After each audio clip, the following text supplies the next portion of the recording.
going on, YouTube? It's your boy Ray here, and I'm back with another video. So today in this video, man, I just want to touch base and expose some truths and expose some lies about what's going on out here in this box truck game, man. So the first talking point I got is, if you come into this space, have some capital to sustain. Have some capital to sustain. Have some capital to sustain, right? If you're looking to come in, don't just have the money that you need to get started. Don't just have the money to get your insurance active. Don't just have the money to get your authority active. Don't just have the money to get your truck and your equipment. Have you like I would say a month and a half, 2 months at minimum of your personal expenses saved and set aside. Like the money that is gonna take you, the money that it costs you for your personal expenses, have at least like a month and a half or 2 months set aside for that. For most people, that might be a good $7,000 to $10,000. For other people, it might be more. Some people, it might be less. Because when you first get started, that cash flow isn't going to be very consistent. And being that your cash flow isn't so consistent, it's not going to be enough to really keep you sustained on your personal side, keep your bills paid, keep your car note paid, keep food on your table. So that's why you need capital to sustain until, you know what I'm saying, your authority get a little age to it, and you got enough to and you got some consistent work coming in. My second point is, look out for the cap out here. Look out for the cap. To this day, man, there's still a whole bunch of cap that's going on out here on social media, especially, man. Like, I just be looking over some of these Facebook forums, and man, there's always some people on there lying, man. Either lying about how much money they making or how much money they can make you. Like I said, like I be looking on these Facebook groups and stuff like that, or just Instagram and stuff. And everywhere you look, you got somebody that's somebody's a dispatcher, somebody's a broker, somebody's a consultant, somebody's like some kind of trucking industry guru, and they don't even know the game themselves. So be careful of those people, man, because like I get calls from these people every day, like, you know, dispatchers saying, hey, we can make you this guaranteed money every week. We can guarantee you $7,000 to $10,000 a week. And think about this. Think about this. You're not gonna make the same amount of money, the same exact money every week in this trucking industry. Nobody does that.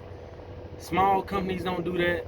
Large companies don't do that. Everything varies. Unless you have a dedicated contract in writing that say, hey, you guarantee this amount per week, we're gonna pay you this amount per day.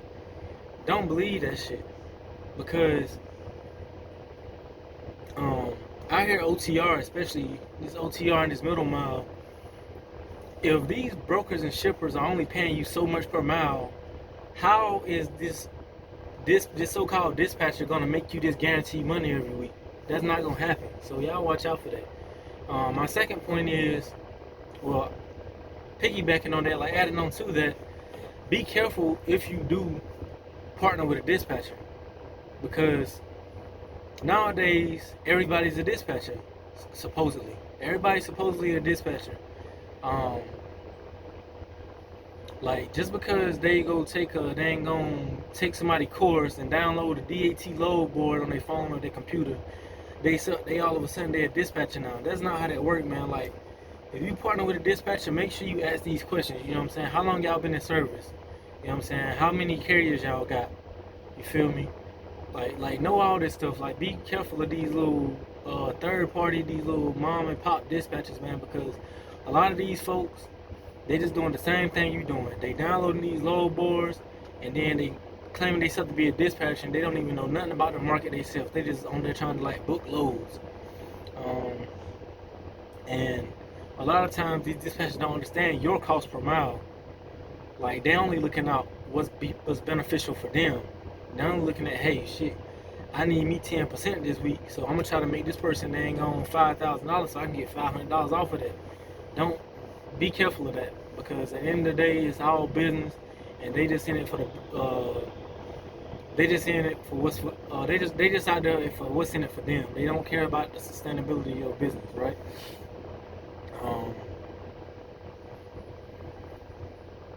let's see, no room for error. It really ain't no room for, it's not a whole lot of room for error like it was out here before. So when you hop out here, man, make sure you understand your cost per mile. Make sure you understand what you're doing, because you know what I'm saying, these little mistakes, what was little mistakes before, can be big mistakes, and they can put you out of business real quick. So the biggest thing is making sure you understand your cost per mile. Like, understand how much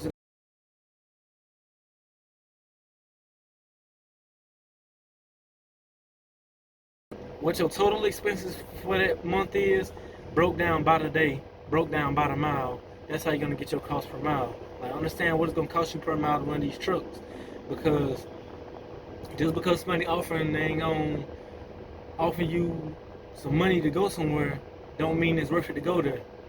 Just because they offer you, they ain't gonna $2,000 to run from one point of the country to the other point of the country, don't mean it's worth it for you to run there. You might be, you know what I'm saying, you might see $2,000 and think it's a lot of money, but once you calculate your cost to get there, once you run there, and then that little check clear, or that load clear, you don't took that load for charity. So look out for that. Also, my last talking point, and I'll wrap it up here, is as a new carrier, man, it's very rough out here these days. Very, very, very rough. Mainly because, like I said before, it's very few brokers and shippers that are going to work with you because your business authority is so new. Like, it's only one, in 2023, it's only one guaranteed shipper that I know, well, broker that I know of that work with me. I'm not gonna really name drop them because I'm not here to promote anybody's business. But if you want to know who they is, you watch this video and you want to know who it is, just comment, and I'll let you know who it is. But you know what I'm saying, before, a lot of people had like back in 2020, 2021, a lot of people had a little relay. They had Amazon Relay, and you know that was able to help a lot of carriers climb that little hump that it took for them till they got the 60 days, till they got the 90 days. But now, as we all know, the relay the standards done changed for relay. So you got to have what, like 180 days active now before you even able to register a relay. So now it's kind of like you out here being fed to the wolves until you can figure it out yourself. So finding loads, that's a real it's real tough out here right now. Like I said, it's only most of the loads, like I've been active for a little over a month, and most of the loads that I've taken been with one broker. Because most of the time when I call people, they like, hey, yeah, we can't, everything look good, man, but your authority's too new. We need you active for 90 days or 60 days or whatever the case may be. And I just be like, all right, you know what I'm saying? I don't get discouraged about it. I just be like, hey, my time coming, you know? So, yeah, man. I'm just gonna wrap it up with this. Be smart out here. Don't feed into all the hype that people putting out here saying, I'm making this much money, I'm making $10,000, I'm making this much money. Yeah, they grossing that money, but after their expenses is calculated, they probably seen a third of that. Probably a third of that, maybe a little bit more of that. You know what I mean? Because I know for a fact, like, what I made over the course of this past month, like I made probably like 12, 13, and I probably netted like 3 to 4 grand of that. You know what I'm saying? So watch out for these numbers that people be putting out here. Just know the numbers that people putting out here, most likely is they gross, and it's not what they bring it home, man. Because you still got to pay the business. You still got to pay the business.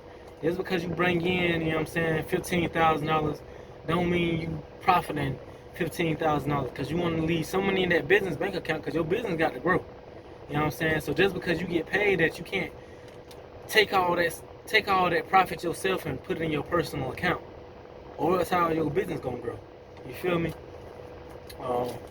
Thank y'all for watching this video, man. Just please like, comment, you know what I'm saying, leave me a subscription, and just stay tuned for the next one. I'm out.